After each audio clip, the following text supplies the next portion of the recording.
আজকে গার্ডেন থেকে আমাদের শাক সবজি উঠানো হচ্ছে।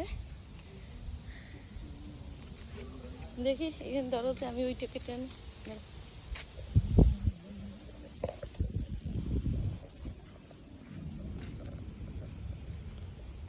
কাটতো না পালং শাক, কাটলি বড় কাট পারে দুদিন পর। সকালের আমাদের গার্ডেনের শাকসবজি তোলা হচ্ছে। ফুল গাছগুলো ফুল ফুটে গেছে এখন।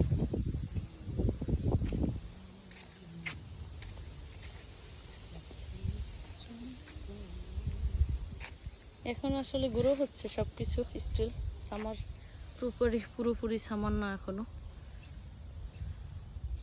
লাল শাকগুলো না কেমন রোদ লাগলে কালো হয়ে যায় না?